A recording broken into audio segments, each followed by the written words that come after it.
Greetings, जय मेलडीमा। तो आज टॉपिक है सुबह सुबह की उनकी दिल की बातें। ठीक है, हम कर रहे हैं करंट फीलिंग्स एंड हमारे सामने हैं तीन ऑब्जेक्ट्स। टैरो हैं, ये है मोनोलॉजी और ये है दूसरी ओरेकल। ठीक है, चैनल को सब्सक्राइब करना मत भूलिए। मोस्ट इम्पॉर्टेंटली जनरल रीडिंग है, ठीक है, एंड ये हो रही है सारी राशियों के लिए। यानी कि भाई अगर आप बात करते हैं मेष से लेके मीन तक, चाहे ये आपकी हो या फिर किसी और की राशि हो, ये सभी राशियों के लिए रीडिंग होने वाली है। ठीक है, सो लेट्स कनेक्ट। जनरली हम टैरो ही देखते हैं सबसे पहले, बट अब हम शुरुआत करते हैं डायरेक्टली इस ओरेकल से। ठीक है, सो लेट्स कनेक्ट। वाह, पहला ही कार्ड आ गया है लाइक माइंडेड। ठीक है, तो अगर हम बात करते हैं सुबह सुबह के अर्ली इन द मॉर्निंग, तो हाँ, ये पर्सन की जो सोच है वो बिल्कुल आपसे मिलती जुलती है। ठीक है, या तो आप दोनों एक ही ख्याल से सोचते हुए सो गए थे या फिर एक जैसा ख्याल ही आप दोनों के दिल और दिमाग में कहीं ना कहीं चल रहा है। अगर आप या अपने किसी फ्रेंड के लिए भी रीडिंग देख रहे हो फिर किसी और के लिए तो ऐसी कुछ सोच है आपकी, चाहे वो पैसों के बारे में हो या फिर जॉब के बारे में हो या फिर छुट्टी के बारे में हो, जो बिल्कुल इन्हीं के दिमाग में भी चल रही है। That's why we get the card like minded, मतलब दोनों की सोच एक जैसी हमें यहाँ पे दिखाई देती है।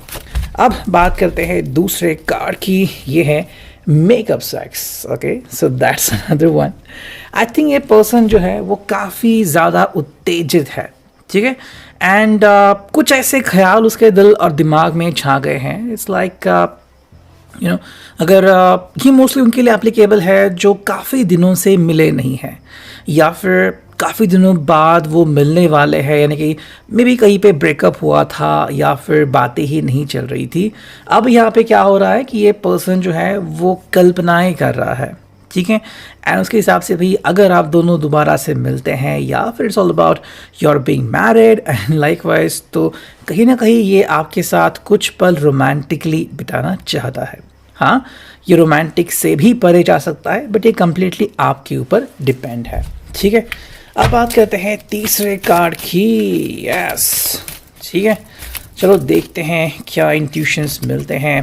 Needed apology. यस, या तो इनको लग रहा है कि भाई आप ही इनसे अपोलॉजी यानी कि माफ़ी मांगेंगे, या फिर इनका कहना हो सकता है कि ये आपको कहेंगे कि भाई देखो मैंने आपके लिए क्या कुछ नहीं किया, सो मुझे बस आपसे एक सॉरी सुनना है। ठीक है, सो हाँ, किसी किसी मामले में इनके दिल और जज्बात दोनों को ठोकर लगी हो सकती है और इसीलिए कहीं ना कहीं ये बातें भी चल सकती है। यस, जब बातें ईगो पर आती है ना, तो इंसान फिर कुछ नहीं सोचता कि उसके लिए अपना ईगो ही बहुत इंपॉर्टेंट रहता है। ठीक है, and we get to card जो कि है पुट टुगेदर एंड जो कि है लॉन्गिंग। ठीक है, हालांकि ये कहने के बावजूद या ये कहने के बाद हम कह सकते हैं कि ये पर्सन की सोच हो सकती है कि भाई चलो छोड़ दो, क्या इस सॉरी के पीछे है।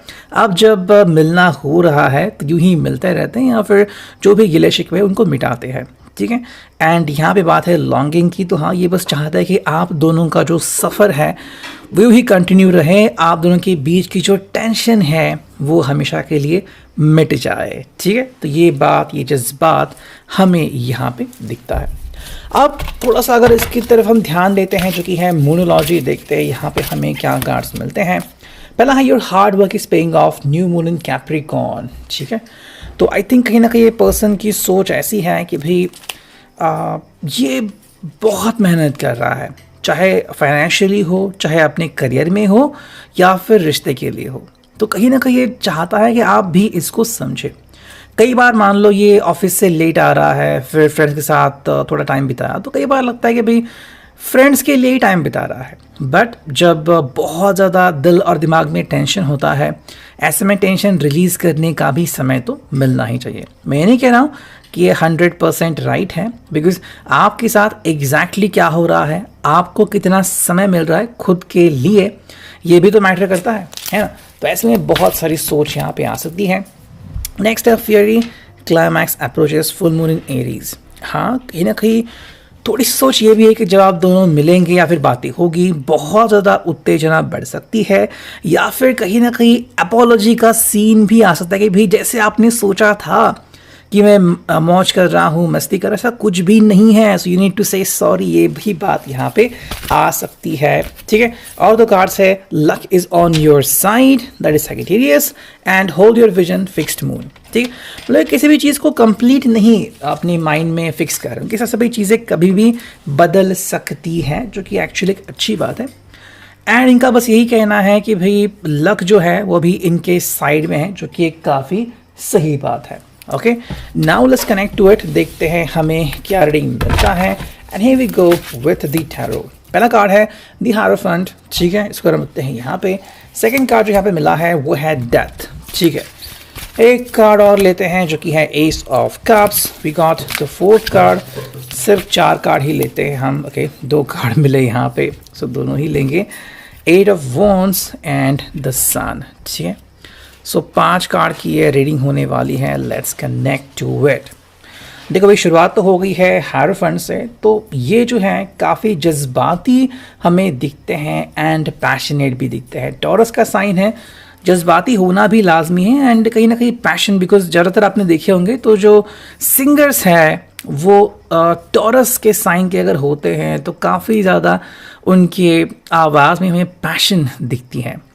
वही बात हमें यहाँ पे भी नज़र आती है।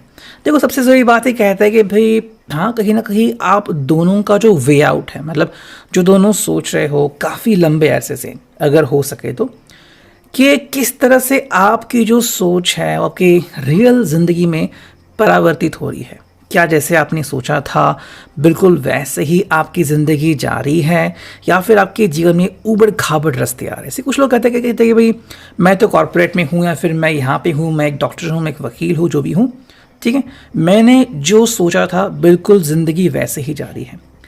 इसके उल्टा कुछ लोग मिलते हैं कि नहीं भाई, कुछ भी जैसा नहीं हो रहा है, सोचा कुछ और था, हो कुछ और हो रहा है, एंड सोने के लिए भी समय नहीं मिलता। तो ऐसे भी इंसिडेंट्स आते हैं, मोमेंट्स आते हैं जब हम एक्सप्लेन नहीं कर पाते। दूसरी बात है यहाँ पे डेथ, तो काफ़ी सारे बदलाव या चेंजेस यहाँ पे दिखते हैं, ठीक है। एंड मेरे हिसाब से यहाँ पे जो मोमेंटम आता है वो ये कि भी कुछ बातें हैं जो आपको क्लियर नहीं कर सकते, मतलब इनकी ज़िंदगी में कौन सा मोमेंट आया था, क्यों आ गया था, इसका एक्चुअल मतलब क्या है, ये क्लैरिफाई आपको नहीं कर सकते, मतलब क्लैरिफिकेशन हो भी नहीं सकता। तो कुछ बातें हैं जब तक आप खुद उनका अनुभव नहीं करेंगे आप ये समझ नहीं पाएंगे, ठीक है।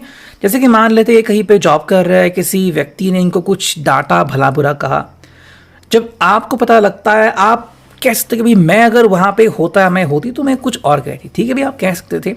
But looking at this persons condition, शायद उनको फाइनेंस की ज़रूरत थी, या फिर भाई गलती इनकी थी, या फिर उनको कहा कि जाने दो, क्यों इस चीज़ को आगे बढ़ावा देना है। नेक्स्ट जो कार्ड यहाँ पे वो है ace of cups, cancer, Scorpio, Pisces. And यहाँ पे हमें बात यहाँ पे आती है एस ऑफ कप्स की, कैंसर, स्कॉर्पियो, पाइसेस, ठीक है। देखो, ये व्यक्ति जो है वो एक्चुअली बहुत सारी चीज़ें दिल में दबा के रखा। अगर आप चाहते हो कि ये अपने दिल को हल्का करे, नहीं, फिलहाल तो मुझे मुमकिन नहीं दिख रहा है। तो जैसे मैंने कहा कि काफ़ी सारी चीज़ें हैं जो एक्सप्लेन नहीं कर सकते।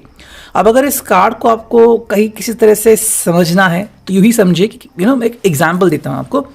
यहाँ पे एग्जाम्पल एक्चुअली एप्लीकेबल नहीं है, बट आपके समझने के लिए, कई लोगों की जो मौत होती है या डेथ, वो कैसी हुई किसी को पता नहीं लगता, अनएक्सप्लेन्ड है ना। वही चीज़ इनके साथ हो रही है कि जो इनके साथ हो रहा है ना, या फिर क्यों ऐसा हो रहा है, वो क्या एक्सपेक्ट करते हैं आपको बता नहीं सकते। आप चाहे कितनी भी कोशिश कर ले, आप इसको समझ नहीं सकते। और बहुत सी बातें, बिकॉज ये इमोशंस का कार्ड है, तो उन्होंने अपने दिल में दबा करके रखी है बातें, ये आपको बता नहीं सकते, जाहिर नहीं कर सकते। वो रीज़न यहाँ पे आ रहा है। नेक्स्ट यहाँ पे द सन, एंड यहाँ पे है 8 ऑफ वॉन्ड्स। इनका जो फोकस है वो एक्चुअली फ्यूचर पे है। द सन हम यहाँ पे एज अ फ्यूचर देख सकते हैं कि भाई जैसे कि मान लो हम सुबह उठे, फिर जैसे ही सनराइज को देखते हैं, सूरज को देखते हैं, तो काफ़ी बढ़िया लगता है, फिर दिन आगे बढ़ता रहता है। सो किसी तरह से आई थिंक ये व्यक्ति जो है वो फ्यूचर में कदम रखना चाहता है। हालांकि इनके लिए फ्यूचर एग्जैक्टली कब होगा वो कह नहीं सकते। अगर हालात अभी ठीक नहीं है तो शायद हालात ठीक होने में कुछ वक्त लग सकता है, लाइक कुछ दिन या कुछ हफ्ते भी, इनफैक्ट किसी के लिए कुछ महीने भी। आपको वो समय इनको देना होगा। एंड उसके बाद अगर हम देखते हैं जो इनकी सोच है वो है 8 ऑफ वर्ड्स। एक्चुअली काफ़ी सारे रास्ते ढूंढ रहे हैं, ऐसा एक रास्ता जो आपसे कनेक्ट करे और ऐसा एक रास्ता जो आपसे दूर भी ले जाए, बिकॉज ये नहीं चाहते कि आप इनकी वजह से परेशान हो, ठीक है। बट कई चीज़ें आपको एक्सप्लेन कर भी नहीं सकते और इसीलिए हमें ये रीजनिंग दिख रही है। सो इतना आज का reading, I hope it will resonate.